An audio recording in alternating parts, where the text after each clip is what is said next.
ሰላም ጤና ይስጥልኝ ውድ የዚህ ቻናል ቤተሰቦች እንደምን አላችሁ? ዛሬ ስለ ኤክስፔንዲቸር አፕሮች ጂዲፒ እንዴት ካልኩሌት እንደሚደረግ እንማማራለን። አብረን እንማር፣ አብረን እንደግ። ለዩቲዩብ ቻናሉ አዲስ የሆናችሁ ሰብስክራይብ እንድታደርጉት እንዲሁም ይህን ቪዲዮ እስከ መጨረሻ ድረስ እንድትመለከቱ ላይክ በማድረግ እንድትጀምሩ በትህትና ጠይቃችኋለሁኝ። አሁን ቀጥታ ወደ ትምህርቱ ነው የምንገባው። ወደ ትምህርቱ ስንገባ እንግዲህ ኤክስፔንዲቸር አፕሮች ምን ማለት ነው የሚለውን እንማማራለን። ከዚህ በፊት ጂዲፒ በሶስት መንገድ እንደሚሰላ ተማምረናል። አውትፑት ኦር ፕሮዳክት አፕሮች አንደኛው ነው። ሁለተኛው ኤክስፔንዲቸር አፕሮች ሲሆን ሶስተኛው ደግሞ ኢንካም አፕሮች ይባላል። ኢንካም አፕሮችን በሚቀጥለው እንማማራለን። ዛሬ እንግዲህ ኤክስፔንዲቸር አፕሮች የሚለው ላይ ትኩረት በማድረግ ምንማማር ይሆናል ማለት ነው። እንግዲህ ኤክስፔንዲቸር አፕሮች ስንል all final goods and service produced in an economy are purchased either by three domestic sector, household, government and business firms or by foreign nations. በአንድ ሀገር ውስጥ ወይም በአንድ ሀገር ኢኮኖሚ ውስጥ መጨረሻ ፋይናል የሆኑ ምርትና አገልግሎቶች ከተመረቱ በኋላ በዶሜስቲክ ሴክተር በሀገር በቀል በሆኑ ተቋማት ማለትም በሃውስሆልድ በእያንዳንዱ ቤተሰብ በመንግስትና በድርጅቶች በቢዝነስ ድርጅቶች ማለት ነው ግዢ ይፈጸማል። ካልሆነም ደግሞ በውጭ ዜጎች ይገዛሉ እነዛ እቃዎችና አገልግሎቶች ማለት ነው። ስለዚህ ጂዲፒ ስንል ምን ማለት ነው? በፎርሙላው ማለት ነው ኮንሰምሽን ሲደመር ኢንቨስትመንት ሲደመር ገቨርንመንት ኤክስፔንዲቸር ኦር ስፔንዲንግ ሲደመር ኔት ኤክስፖርት ነው። ስለዚህ ኮንሰምሽን፣ ኢንቨስትመንት፣ ገቨርንመንት ስፔንዲንግ ኦር ኤክስፔንዲቸር እና ኔት ኤክስፖርት ምን ማለት ነው የሚለውን እየተማማር እንቀጥላለን ማለት ነው። ኢዝ ኦል ዛት ኢዝ ፕሮዲውስድ ሶልድ ነው የሚለው። ሁሉም የተመረተው ምርት ሊሸጥ ይችላልን ነው የሚለው። ኖ ሊሆን ይችላል። ቼንጅ ኢን ኢንቨንተሪስ የኢንቨንተሪ ለውጥ ሊኖር ይችላል። የእቃዎች እና አገልግሎቶች ምርቶች ማለት ነው። ቆጠራ ኢንቨንተሪ ለውጥ ሊኖር ይችላል። በሌላ መንገድ ደግሞ this approach includes expenditures on goods and services to satisfy needs of final buyers የመጨረሻው ገዢዎችን ማለት ነው። የኤክስፔንዲቸር አፕሮች የምርትና አገልግሎቶችን ማለት ነው የፍላጎታቸውን በማርካት ደረጃ የሚያካትት ይሆናል ማለት ነው። የኤክስፔንዲቸር አፕሮች the expenditure approach on intermediate goods and service resale of consumer and capital goods are excluded from being calculated in GDP measure. gross domestic product አመታዊ ጥቅል ምርት ስናሰላ ማለት ነው። በተለይ ደግሞ ኢንተርሚዲየት ጉድስ ኤንድ ሰርቪስ አሉ።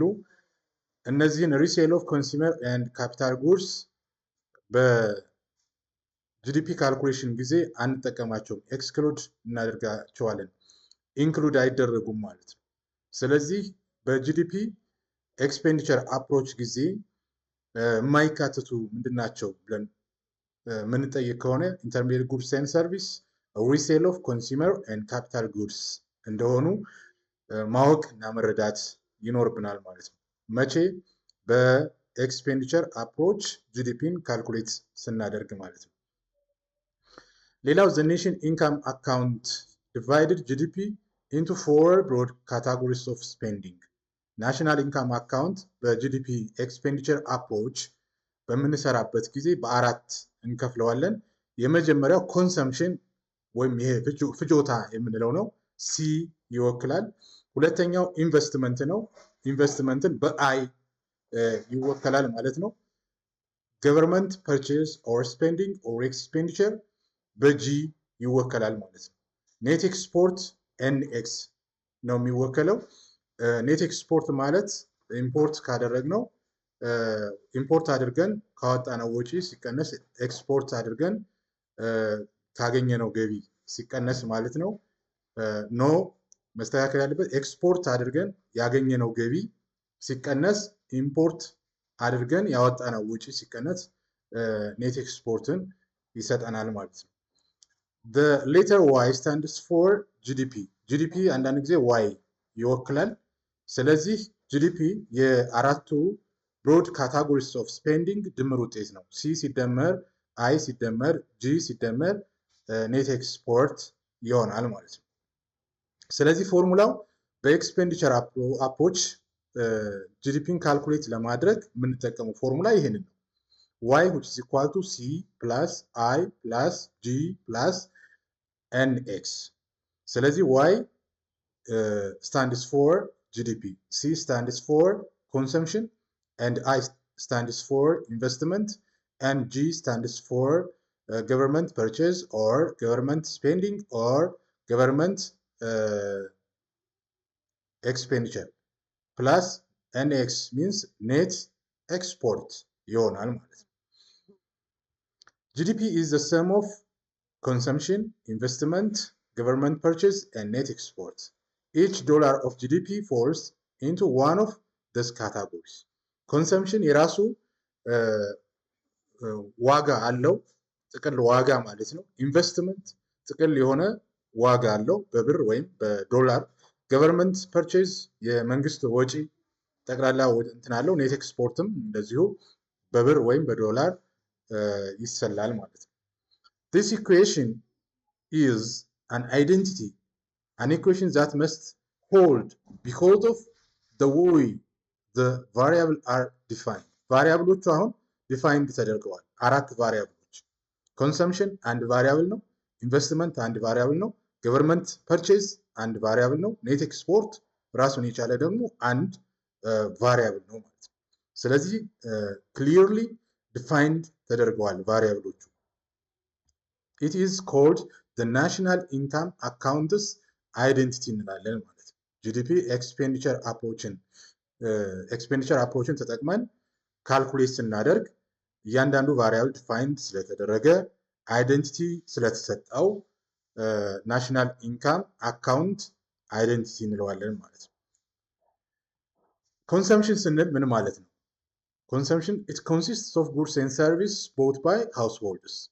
በእያንዳንዱ በቤተሰብ ደረጃ የተገዙ እና ጥቅም ላይ የዋሉ ምርቶችና አገልግሎቶች ናቸው።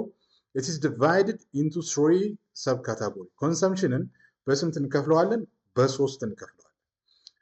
የመጀመሪያው ነን ዱሬብል ጉድስ፣ ዱሬብል ጉድስ እና ነን ዱሬብል ጉድስ እንላለን። ሶስተኛው ደግሞ ሰርቪስ ራሱን የቻለ ማለት ነው። ስለዚህ ጉድስ በሁለት ተከፈለ፣ ዱሬብል ነን ዱሬብል፣ ሰርቪስ ደግሞ ራሱን ችሎ ሰርቪስ ሆነ ማለት ነው። ኮንሰምፕሽን በሶስት ተከፈለ። ነን ዱሬብል ጉድስ አር ጉድስ ዛት ላስት ኦንሊ ሾርት ታይም ሰች አስ ፉድ ኤንድ ክሎዚንግ። ለአጭር ጊዜ የሚቆዩ ምርቶችን እቃዎችን ምን እንላቸዋለን? ነን ዱሬብል፣ ለአጭር ጊዜ የሚቆዩ ማለት ነው። ለምሳሌ ምግብ፣ ልብስ በዚህ ካታጎሪ ውስጥ የሚቀመጥ ነው። ፉድ ኤንድ ክሎዚንግ አር ነን ዱሬብል ጉድስ when calculating GDP expenditure approach, that is consumption, which is consisted non-durable goods, durable goods, and service. Durable goods ስንል ደግሞ are goods that are lasting long time, such as cars and TVs. ለረጅም ጊዜ የሚቆዩ እቃዎችን ምርቶችን ማለት ነው ምን እንላቸዋለን? durable goods እንላቸዋለን ማለት ነው። ስለዚህ ዱሬብል ጉድስ ነን ዱሬብል ጉድስ የኮንሰምፕሽን አካል እንደሆኑ እንረዳለን። ሰርቪስ ስንል ምን ማለት ነው? ኢት ኢንክሉድስ ዘ ወርክ ደን ፎር ኮንሱመርስ ባይ ኢንዲቪጁዋልስ ኤንድ ፊርምስ ሰች አዝ ሄር ከትስ ኤንድ ዶክተርስ። ለምሳሌ ፀጉር የሚያስተካክል ዶክተር፣ የጤና ክሊኒክ ያለው አገልግሎት የሚሰጥ ሰርቪስ የሚሰጥ ይህንን በሰርቪስ ሴክተር እናየዋለን። ስለዚህ ኮንሰምፕሽን በሶስት ነገሮች ሲጠቃልል ነን ዱሬብል፣ ዱሬብል ኤንድ ሰርቪስ። ነን ዱሬብል ስንል እና ሰርቪስ አንደኛቸው ከሌላኛቸው ያለውን ልዩነት በዚህ መንገድ መረዳት እንችላለን ማለት ነው። ሁለተኛው የምንመለከተው ኢንቨስትመንት ነው።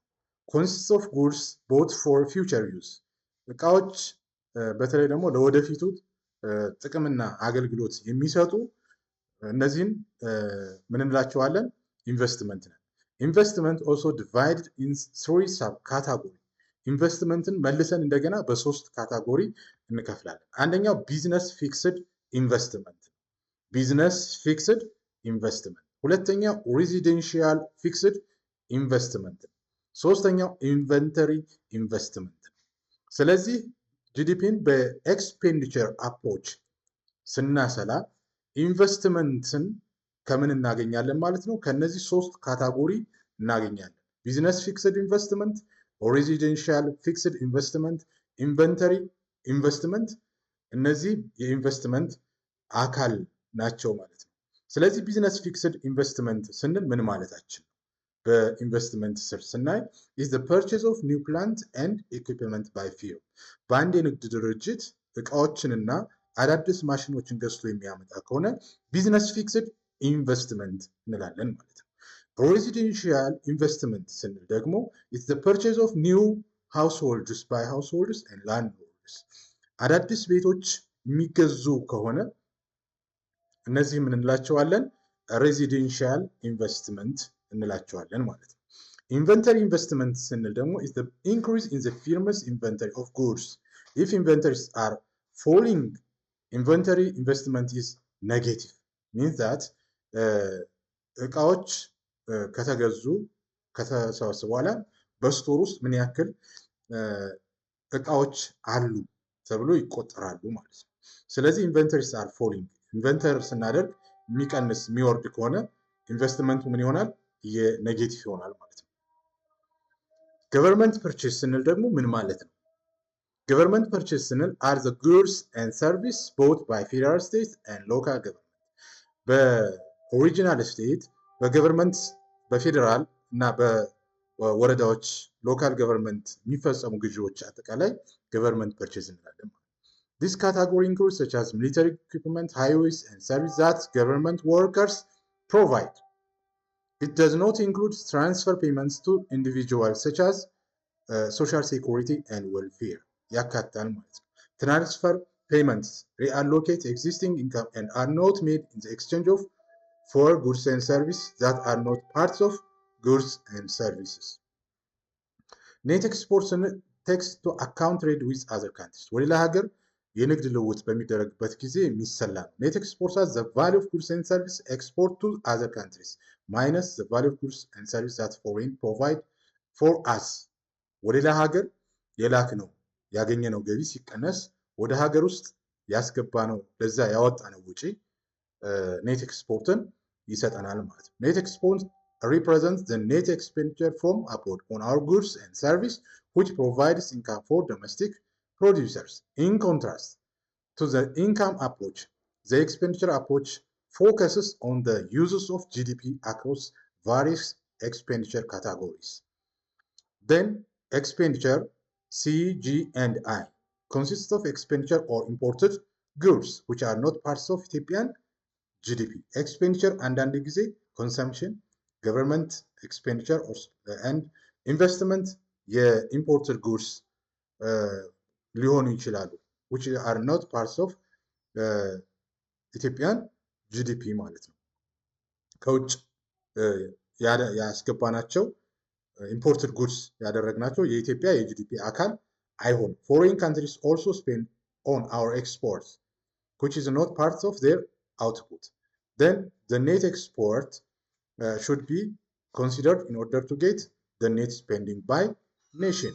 ስለዚህ በአጠቃላይ ኤክስፖርት እና ኢምፖርት ካልኩሌት አድርገን የምናገኘው ኔት ኤክስፖርት ይሆናል ማለት ነው። እንግዲህ ውድ የዩቲዩብ ቻናል ተከታታዮች በዛሬው ዕለት ስለ ኤክስፔንዲቸር አፕሮች ማለት ነው በተገቢ መንገድ ተማምረናል። በሚቀጥለው ስለ ኢንካም አፕሮች እንማማራለን። ለዩቲዩብ ቻናሉ አዲስ የሆናችሁ ሰብስክራይብ እንድታደርጉ በዚህ አጋጣሚ ጠይቃችኋለሁ። ስላዳመጣችሁኝ እጅግ አድርጌ አመሰግናለሁ።